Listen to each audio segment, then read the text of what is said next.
Shalom. Apa kabar jemaat GPB Kelapa Gading?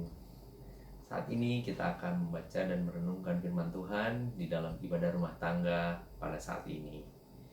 Kita akan membaca dari kitab Perjanjian Lama, yaitu kitab Imamat pasal 4 ayat 13 sampai dengan 21.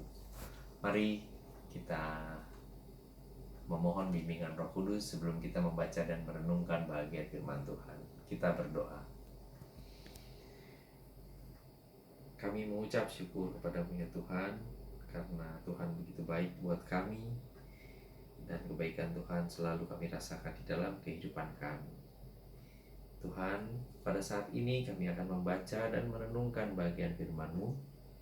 Tuhan berkati kami, Tuhan mampukan kami agar kami dapat Engkau tolong untuk kami bisa mengerti, memahami, dan juga melakukan firman Tuhan itu di dalam kehidupan kami. Inilah doa kami ya Tuhan, di dalam nama Tuhan kami Yesus Kristus kami sudah berdoa. Amin. Pembacaan firman Tuhan terambil dari kitab Perjanjian Lama, yaitu Imamat pasal 4 ayat 13 sampai dengan 21. Jikalau yang berbuat dosa dengan tak sengaja itu segenap umat Israel, dan jemaat tidak menyadarinya, sehingga mereka melakukan salah satu hal yang dilarang Tuhan, dan mereka bersalah, maka apabila dosa yang diperbuat mereka itu ketahuan, haruslah jemaah itu mempersembahkan seekor lembu jantan yang muda sebagai korban penghapus dosa. Lembu itu harus dibawa mereka ke depan kemah pertemuan. Lalu para tua-tua umat itu harus meletakkan tangan mereka di atas kepala lembu jantan itu di hadapan Tuhan, dan lembu itu harus disembelih di hadapan Tuhan. Imam yang diurapi harus membawa sebagian dari darah lembu itu ke dalam kemah pertemuan. Imam harus mencelupkan jarinya ke dalam darah itu dan memercikkannya 7 kali di hadapan Tuhan di depan tabir.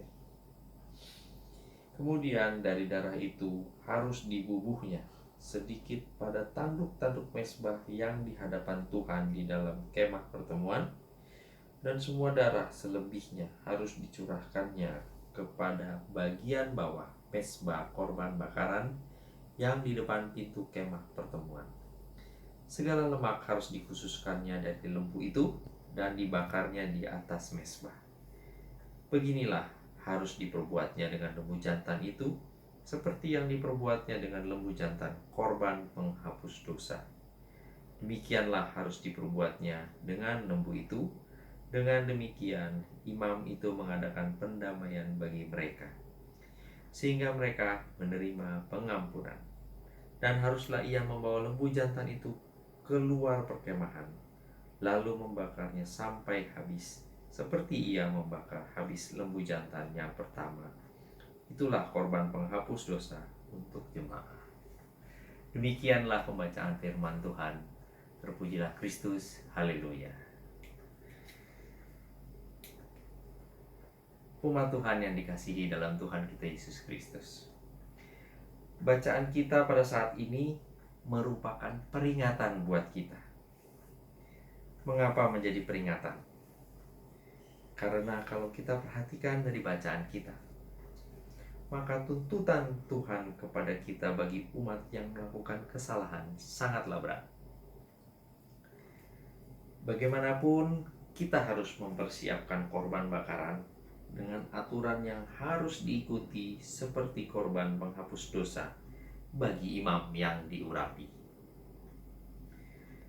Tuhan mengingini manusia ciptaannya hidup sesuai dengan kehendaknya.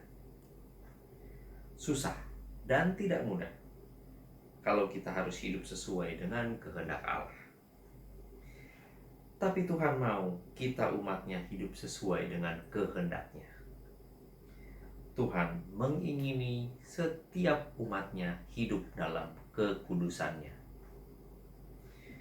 Tujuan kurban penyucian ini bukan untuk menyelesaikan masalah dosa, tetapi menyucikan kembali. Pada perikop pertama, imam Kalau kita baca di ayat pertama sampai dengan ayat yang ke-12. Dan segenap umat secara tidak sengaja sudah melanggar peraturan ritual kemah suci atau hukum ketahiran. Imam disetarakan dengan segenap umat karena ia mewakili umat dalam ritual kemah suci. Walaupun sifatnya tidak disengaja, tetapi akibat dari pelanggaran tersebut harus tetap dibereskan. Allah tidak mau hadir di tengah umatnya jika ada hal yang tidak berkenan kepadanya. Jika kita berada dalam situasi seperti ini, maka kita melihat bayang-bayang dari pengorbanan yang kelak ditawarkan oleh Tuhan Yesus kepada kita.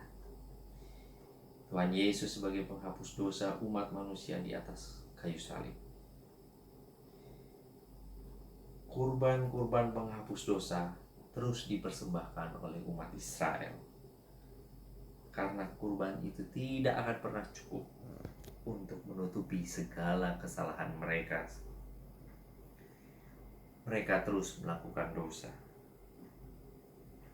Kita bersyukur bahwa kurban yang Tuhan Yesus persembahkan satu kali buat kita, yaitu untuk menebus dosa-dosa kita, cukup untuk selama-lamanya. Sehingga kita boleh yakin bahwa kita hidup kita aman di dalam Dia. Syukur kepadanya bahwa di dalam Kristus selalu tersedia penyucian dan pembersihan. Karena itu, kita harus menghargai kurban penyucian Kristus dengan memelihara hati kita, dan kita tetap beribadah di dalam kekudusannya. Mari umat Tuhan, dalam situasi dan kondisi saat ini di mana kita tetap harus stay di rumah, stay at home, mari kita bersama merenungkan kembali, menghayati kembali bahwa ternyata ada maksud Tuhan dalam situasi kita saat ini. Tuhan punya harapan, Tuhan punya keinginan agar kita sebagai umatnya mau merenungkan setiap perbuatan-perbuatan yang sudah kita lakukan. Perbuatan-perbuatan yang secara sengaja maupun tidak sengaja melukai hati Tuhan. Tuhan ingin kita kembali kepadanya. Tuhan ingin kita berubah menjadi umat yang benar-benar Tuhan inginkan, yang selalu menyatakan kasih dan karya nyatanya di dalam kehidupan kita. Tuhan memberkati kita. Amin.